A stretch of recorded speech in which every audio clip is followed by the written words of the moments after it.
this afternoon. If you guys had a question for head coach Pascal Vincent, please use the raise hand function and we'll get started. We'll start off with Austin Siragusa. Go ahead, Austin.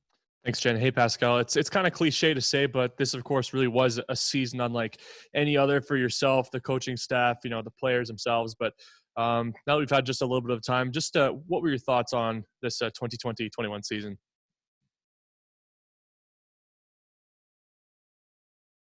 We didn't even know how many games we would play. We didn't know who we would be playing against. We didn't even know where we were going to play. There's a lot of unknown before the season started.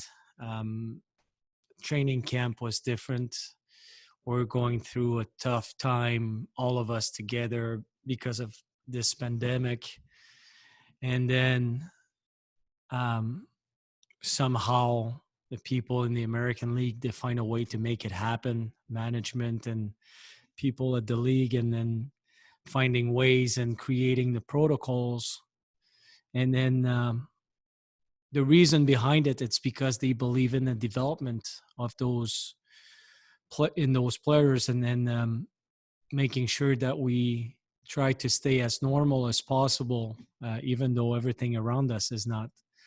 So following the protocols, following the rules, wearing a mask every day, getting tested every day, it was just different. And we had so many players. Most nights we didn't have a single veteran in the lineup.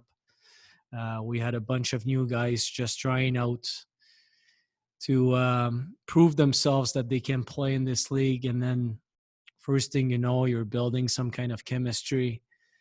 Played the first few games at the big rink downtown, and then we moved to the Iceplex, so that was a new adventure as well, playing 17 games in a row at home, blocks of games, blocks of practices. Everything was different. The way we managed the team, the way we communicate with the team, everything was different. Getting to know the players, even though you couldn't really meet with them, everything was different. So considering all of that, very thankful for the management, the people at the league, the medical staff, the testing crew, the coaching staff, the trainers. Everybody had to do a little bit more, had to reinvent themselves, finding ways to keep it interesting and fun for the players at the same time as developing their skills and them as people. To me, the investment that Mr. Chipman and the ownership had, and the vision that they had, they wanted us to play. It's been an amazing year considering what we've been through. We don't control this pandemic, but we were able to control what we do and how we can adjust and adapt. And to me, that's one of the most important things that you need to do as a hockey coach, is being able to adapt. And we did it really well. The players were amazingly good at adjusting, following the rules, and we've had some success on the ice, and we had a lot of fun working hard. So it's been it could have been a real long season, but I must admit that today it's one of the year I will remember the most, because of the adversity we faced, but also because of the results that we've had, and getting to know new players and facing the kind of adversity that we were facing, all of us together. I mean, and I'm not just talking about the Moose, but the league overall. It was an interesting season, one that we'll remember for the rest of my life. We'll go next to Dave Minuk. Go ahead, Dave. Thanks, Jen. Hey, Pascal. Can you believe the season's over? I mean, it feels like just yesterday that we were talking about the start of the season, training camp, and now 3 months later, your season's done. Players seemed almost shocked by it. Left some guys behind in Ottawa, and we talked about that this morning in the availability, and they seem like, Nathan Todd said it seemed shocking to be driving and not being with those guys anymore, that after all of you guys have had accomplished this year, to have it just kind of end, it seems almost too sudden. It is. It went by so fast. And the feeling was the feeling was, the best way to put it was the players were sad that it was over. We had such an amazing group. We started to do our exit meetings today, so we're meeting the players individually. And that's the common theme. Like, they really enjoyed being together. They really enjoyed going through the adversity together, the good times, and the harder times. It went by really fast because we had a lot of fun and we didn't want this to finish. And that's the other part too about this season. And I just can talk about myself. My brain is always, and I said that to a few players today, my brain is always thinking about playoffs and thinking, oh, would that work in the playoffs? Would that guy be a good player in the playoffs? Would his habits be good in the playoffs? But we had to play a full season knowing pretty much that we wouldn't have any playoffs. But our guys just competed hard like we were playing for a playoff spot. So they had the real strong team chemistry. They found a way to get together and get on the mission together and to be the best team we can possibly can be, even knowing that there's no playoffs. So the feeling was, we were sad that it was over. We loved to compete. We enjoyed being around each other and working with each other and pushing each other. And sometimes it was a little bit messy. Sometimes it was fun and smiling. But at the end of the day, it was respectful. And it was a bunch of guys that wanted to work hard for themselves and for the guy sitting next to them. So it's just too bad it's over, but we're very, very grateful. I'm saying it's too bad it's over because there's no playoffs, but very grateful that we had the opportunity to play. It's a major investment that the ownership has made in us, and we certainly appreciate it very much. You know, one of the things we've talked about throughout the course of the years is that this is a developmental league. You're here to win, but also to develop players. But how much did that get boosted this year by the fact that you guys were having so much success and so much fun? Like, I talked to some of the players today, and they said just the 3-on-3 tournaments that you guys would kind of, they said everybody was jazzed up to get ready and try and win that. It kind of added an element. But, we talked about it. You had a defensive group that was full of Jets prospects, all young guys, especially when you lost Jimmy Olney for the rest of the season. So how much does that go towards the overall development for these players? Did they gain, do you think, from this season? I guess we could say it was a real good year for development, and I truly believe it was. But the real and the truth is that we'll know in a year or two, right? We'll be able to see if it was really good in a year or two when we can see the growth of certain players. We certainly feel that we grew a lot as a team, and we felt the growth of our players, especially our younger players. I thought our D group was extremely good at having a good gap and making that first pass, joining the rush. We tried a few different things this year that we got very good at them. The way we defend the rush against, and the way we kill plays in the defensive zone, the way we join the rush. And then we were quite specific about those things, and they responded really well. Now, is that going to play a huge role in their development? I think so, but only time can tell us the real answer. But I think it was a good development year because we had a chance to practice more. We had blocks of practices, and we went outside the box. We wanted to create an environment where, first of all, they feel that they're growing and that they're working hard, but it was also fun coming to the rink. And so we had those tournaments, and we had a prize for the winning team, and the losing team had to do some chores around the team, around the rooms, and the guys enjoyed it. And we had a draft, and even drafting the jersey. So we made it fun, and we enjoyed it, and the guys enjoyed it very much. And then we had skill days where we only had the forwards on the ice and working on specific drills for forwards, and even beyond that for wingers, and then for center. And we had specific drills, specific days for defensemen and working on their craft and their skills, the skills that we believe we need to have in order to be good defensemen or to develop good defensemen. So we worked on that a bunch. And then we could see that they would bring those skills into the games, and we could see things that or goals that were scored, like the under the stick power move, while a player keeps moving his feet, attacking the net. Gustafsson scored a goal like this. Perfetti went to the net, far post, beating the D one-on-one. So we think that it was a real good development year. But long term, I think we will see it. But the real answer is we'll wait and see and evaluate in a few years how good this year was for our players. Thank you.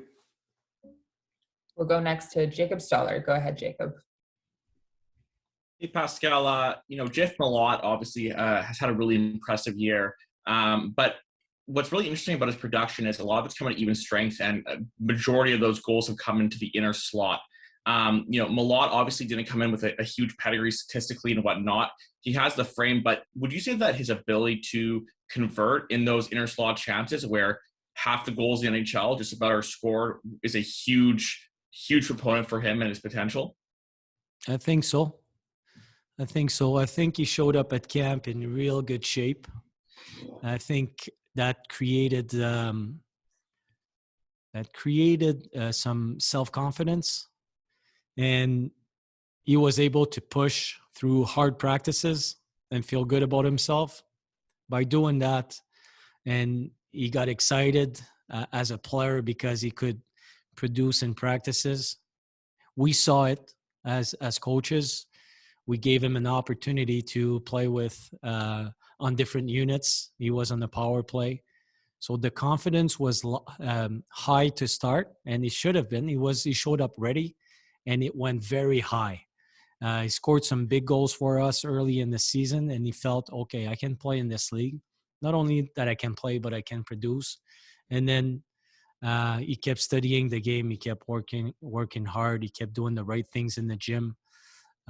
We evaluate the players after every single practice and games, and his reports are really good. It's consistent. He's working hard. Is he perfect? Nobody is perfect, but his effort was perfect, and his attitude was perfect. And then, once you create that kind of positive energy and you get the results, then you just keep growing, and you keep getting better, and it's a cycle.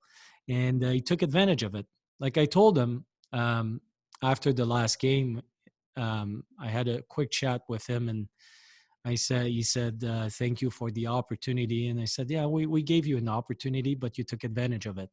And you should be really proud of yourself. He really took advantage of it. He worked hard, good player, great teammate.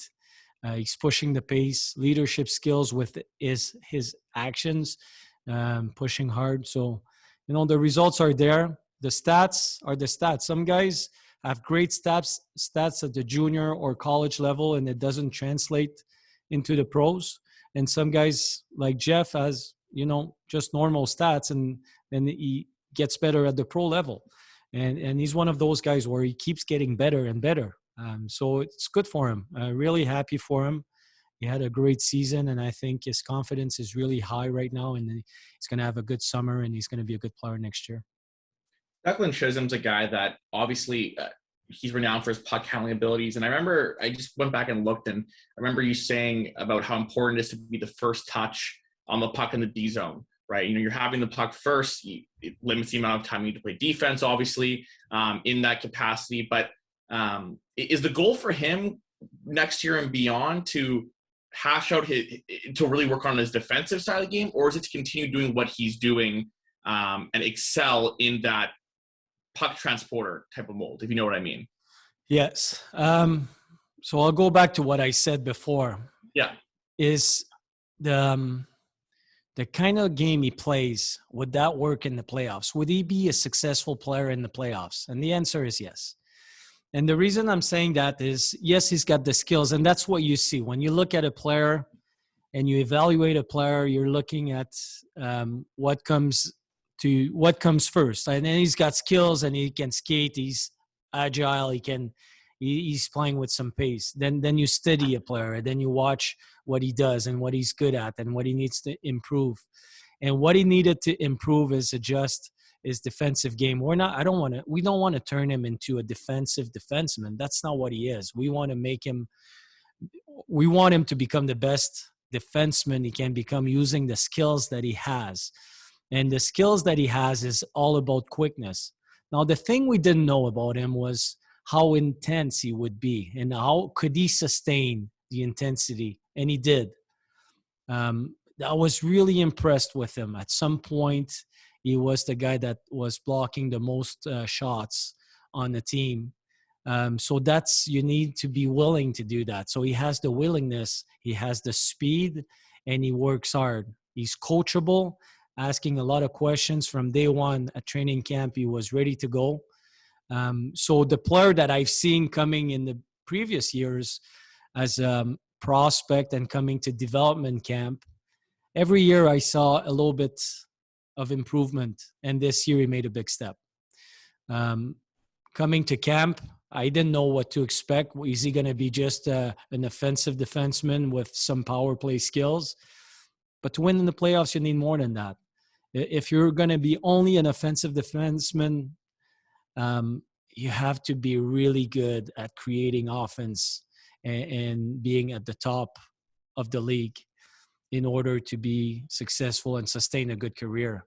And Chiz is more than that. He's not just offensive. Now he's proven to himself and to us that he can defend. He can play against heavier lines.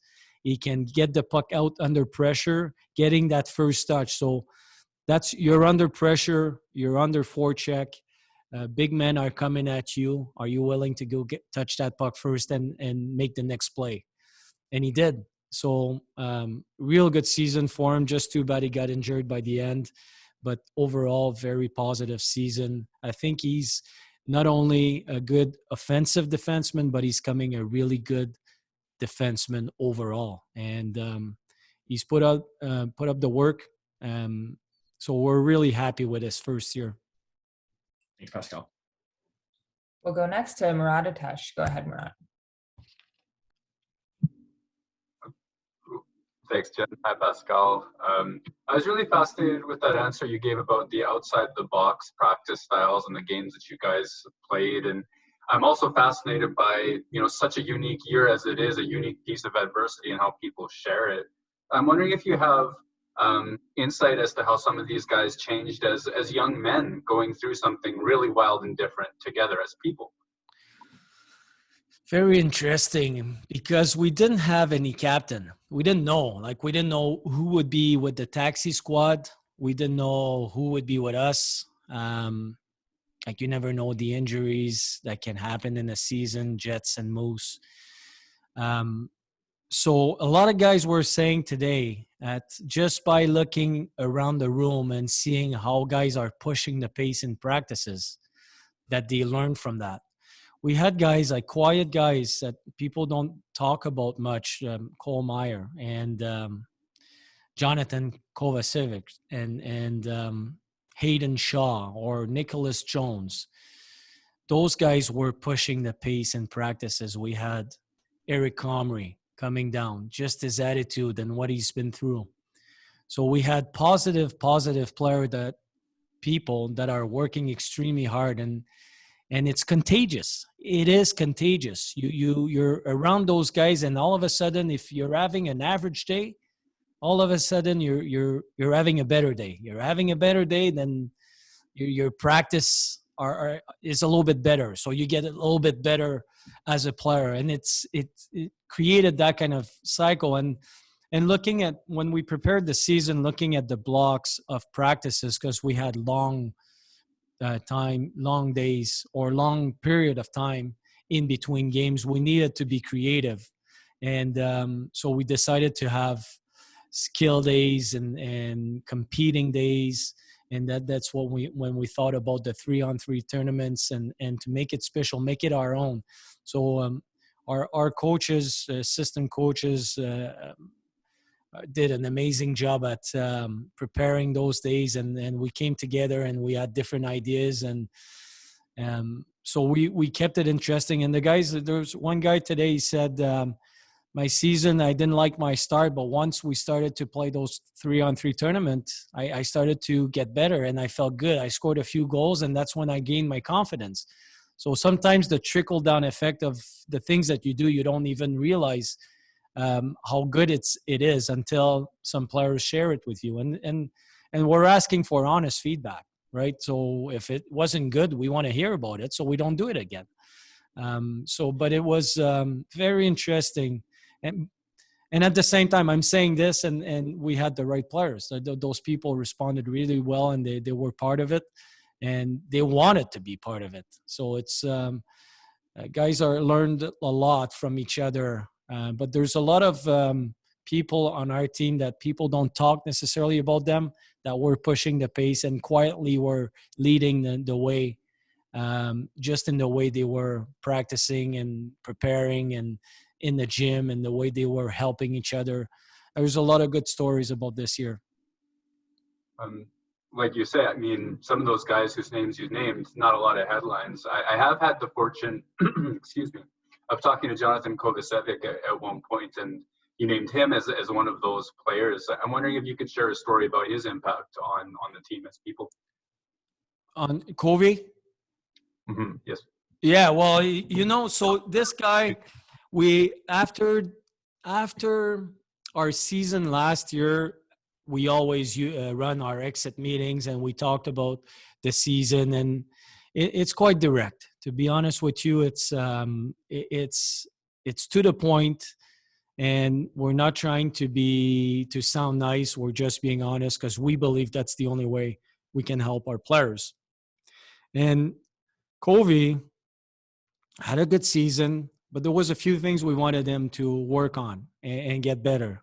And all of them is gap, is stick work, is physicality, is his speed, is conditioning. Not that it wasn't great, but we felt there's some room to grow, and it improved on all of them. So his summer of training, he took really advantage of that. He's a real mature man, very interesting guy. He's got tons of stories. Captain in the past, you can tell he's got leadership. Very smart man, and he's a laid back kind of guy. The guys feel safe around him. They feel safe that they can speak to him. They feel safe that they can ask any kind of questions, and he's going to be honest with you. He brings a lot to the table.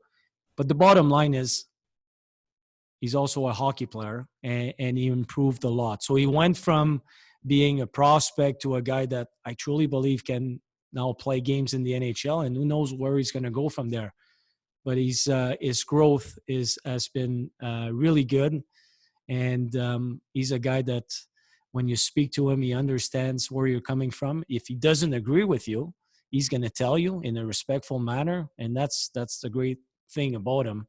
There's going to be an exchange, but there's so many things. Like, he's the one who can tell you more about different stories. But from my perspective, the growth has been very positive, and from where he was last year to where he is this year, good for him. He's been doing a real good job. We'll circle back to Dave Minuk. Go ahead, Dave. Thanks, Jen. Coach, we're hoping, of course, next year that everything is back to normal, whatever that means. But let's hope that means a 76-game regular season and a normal schedule and not as condensed. But are there any lessons? You said you were talking to the players and asking them for their feedback. Are there any lessons that you were able to take from this season that you maybe didn't think of in a normal season and bring them forward for next year? Yes, there is quite a few. Just the way we run our practices, there's a few things that we've done this year because we had so much time that I feel we need to bring again in the future. Even if we don't have that much time, there's a few components of our game that will benefit if we work on different skills. Feel like working on those specific aspects of the game that are more targeted to certain individual or where you play. If you improve that, automatically your system's going to get better because they can execute it faster and better. So that's one thing, but it's quite obvious. Leadership, not having a captain was a bit scary because we didn't know who would take the lead. And we found out that the group itself, so let's say we had 20 players. The best way to describe it is, and I've read that multiple times before, the power of the group. We had 20 players, so 40 arms, 40 legs, but we really had one heart. Like that team was pushing together and they had the same desire to be the best they could be. So leadership is important. We all know that. But the team leadership that we had this year was beyond having a captain. They were pushing each other in a very respectful manner. And sometimes they were pretty direct with each other. But the guy that was being told knew it was coming from a good place. So it's lots of good lessons this year. We had guys that we didn't know if they could play, but given an opportunity, they took advantage of them. So being patient with players, even more so nowadays. Like Jeff Malott, for example, we didn't know about him, took advantage of it. But there's more than him, obviously. So there's a lot of lessons that we've learned about our team, the way we speak to our team. We did different things this year about our meetings and how we present our special teams, for example. And I think we're going to keep that part. It was different. It was new. The players enjoyed it. And it was just not a one and done. They could revisit it anytime they wanted. So a lot of good things that we've done this year that I'm not sure you would necessarily try in a normal season, but we had the schedule and the opportunity to try them, and a lot of things we're going to keep. Last one for me, and I know how thankful you are that you were able to play this season, but just how many people, I mean, I'm not asking you to name everybody, but how many people are there that are involved in this team that made this season run so smoothly, from the medical staff to the trainers to the communications people? I mean, it's amazing how many people were involved in getting this up and running. And yet, I mean, nobody will ever hear their names. And they did so much to keep you guys going every single day. It's amazing. Like, I know Dan Fink wants me to talk about him right now. And he was great.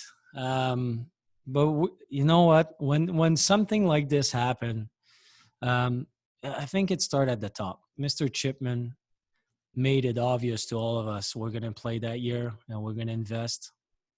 And then the management and Zinger. There's a guy we never talk about, and this guy is a genius in my opinion, and it's Brad Andrews. This guy makes it happen. Like when he's around, I could shut my brain off because he's taking care of stuff, and we know it's going to be done right with the details. So Brad was huge for us this year. Obviously, the coaching staff. I mean, Rick St. Croix is doing an amazing job. Like, this guy has such a good relationship with the players. He's one of the best men I know. Marty Johnston, Eric Dubois, Richard Bouet. They've been amazing. But Zach and Kyle, I don't want to name all of them, but that's what I'm doing, and I'm sorry about that, but it's important. Zach, I mean, his phone is on 24/7. All the questions, a guy is not feeling right at 9:00 at night, and or a slight headache, and I mean, and Kyle adjusting the trainings and helping, and Spike and Cookie, our trainers, equipment guys, like those guys, everybody had to do more, and everybody had to chip in a little bit differently and help each other. And the players did it. We had 39 players playing at least one game this year, and all of them needed attention, and they needed to be supported. And they were great in the room, but the people around them and our coaching staff and our medical staff, our trainers, our equipment guys, media, ownership, management, we were all in this together. And we tried to help each other the best we could. And there's no ego. And Mike Keane was around the whole time. He didn't have to. He's the player development guy, but he's been around helping and carrying bags. The guy has Stanley Cups, carrying bags after a road trip. Like, everybody chipped in a little bit more. And so we're very grateful, but I think True North is doing one of his biggest quality if they hire good people, and we had a bunch of good people. And I'd be disappointed in myself if I didn't mention Goose and Jen, that are also doing an amazing job for us, making sure that everything runs smooth with the media. So it's been, and the doctors and there's so many people. The people we test every day. We've been testing every day since January 3rd. Those people are there smiling. It's not great for them. We don't enjoy going there and getting tested, but they're there with a smile and make the day a little bit better. It's been an amazing year for that. Appreciate it. We'll go back to Jacob Stoller. Go ahead, Jacob. Hey, Pascal, last one for me. And thanks again for your time today and throughout the season. It's much appreciated. I just wanted to ask you, lastly, about you and your job.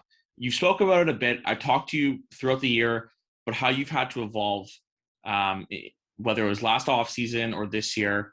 But to wrap it up, how have you improved or had to adapt, and what have you learned from this season as a head coach for the Manitoba Moose?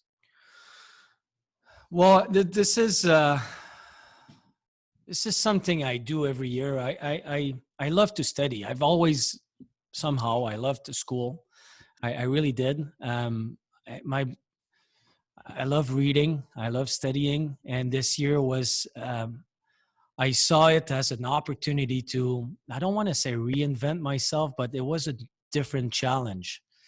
And it gave me a chance to work differently with the coaching staff and give a little bit more and give up on some of the few things that I used to do in the past. For example, our meetings were a little bit different, and having the focus on what I felt, what it did this year, and what I've learned the most is I'm somebody that is quite detailed, and I work on that quite a bit. And this year I was detailed about choosing which details would be important, if it makes sense. And I got more specific with my meetings, to the point, even more so, because it had to be shorter. So I got to a point where I needed to understand what's the next meeting's going to look like, but the Reader's Digest version. So it's quick, it's to the point, and the guys understand it, because we don't have that much time to explain it or to teach it. It needed to be simplified the best we could. So I had to work harder to get to that point. So this year, that's what I figured out. I got better at that. I'm already a detail person, and now I got better at finding what's the most important today for the players and what needs to be shown. And I'm going to keep getting better at it, but that was a good year to do it.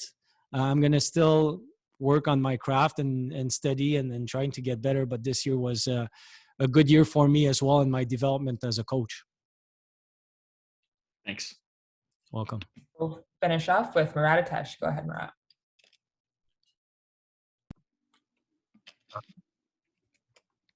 Listening to that details about details response, I'm throwing the script out the window and coming out of left field, which feels odd. I don't ask you too many questions, and I want to respect your time and the time of people who are here every day talking to you.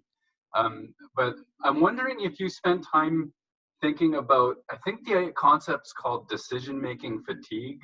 It's like why Barack Obama wore the same suit every day, or why Mark Zuckerberg at Facebook wore the same hoodies, or how exhausting it can be to be in a grocery store where there's 100 different types of toothpaste or what have you. And I just think about the job that you would do and the details upon details upon details, being just a string of decisions after decisions after decisions. Is there anything you do to insulate yourself against that sort of thing? And apologies for the left field question. It's just what I got. That's great. That's a good question. So we live in a world where it needs to be fast, and you'd be surprised. Like the guys know around here. I come to the rink, change into my tracksuit, and we all do it. But we live a pretty simple life. It's home, rink, home, basically. And we love it. That's the beautiful thing about it. And this game is being played fast, and it could get complicated. I guess over the years, you get confident about what needs to be done. I've said before, my brain works in a way that does that work in the playoffs? Are we going to be successful in the playoffs? And in the playoffs, the game is being played fast. And in order to win a cup, you need to play fast and be feeling confident about it.